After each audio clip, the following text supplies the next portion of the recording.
Hari ini kita berdiri di dalam duka. Aceh, Sumatera Utara, dan Sumatera Barat, tiga provinsi ini di Pulau Sumatera dilanda banjir dan longsor. Air menelan rumah, jalanan, sekolah, dan yang paling menyedihkan itu adalah nyawa. Untuk ratusan korban, anak-anak yang kehilangan rumah dan mimpi, saya sampaikan turut berduka cita yang sedalam-dalamnya. Semoga mereka yang hilang mendapatkan tempat yang terbaik, dan bagi yang selamat, semoga diberikan kekuatan untuk kembali bangkit.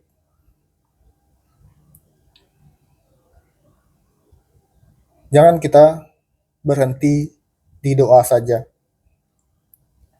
karena air yang membunuh di hari ini bukan hanya air hujan biasa, itu adalah air dari tanah yang tidak bisa lagi menahan hujan, karena tanah itu sudah kehilangan kemampuannya. Di tanah itu, gambut, hutan, perbukitan hijau sudah dibuka, digunduli, dan dijual sebagai konsesi perkebunan, tambang. Izin-izin itu tentu saja tidak keluar begitu saja dari langit. Izin itu tercatat dengan baik di meja, di palu sidang, di tinta hitam dokumen registrasi.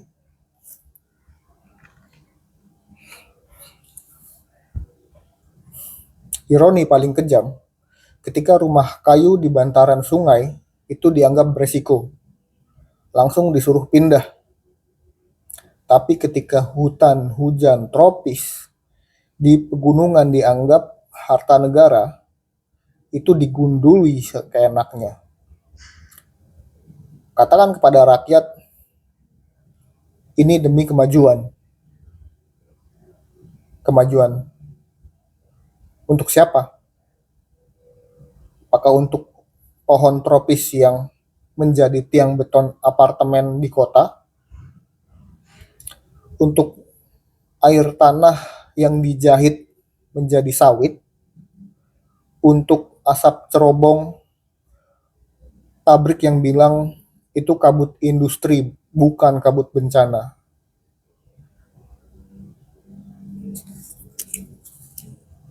Mereka yang tukang tanda tangan izin, mereka yang tukang ribut soal reklamasi, itulah yang gua kira harus paling merasa bersalah pada hari ini.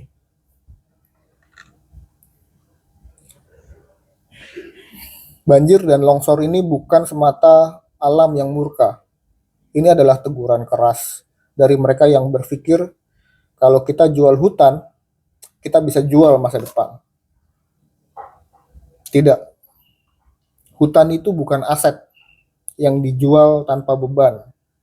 Hutan adalah penyelamat dari panas, dari debu, dari kekeringan, dari hari ini, dari air yang ganas.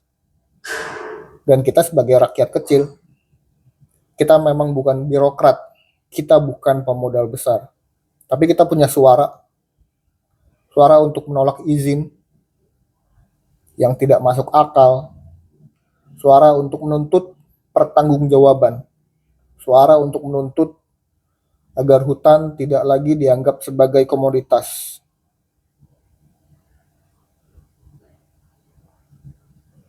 Hari ini kita menangis, tapi besok kita bersuara.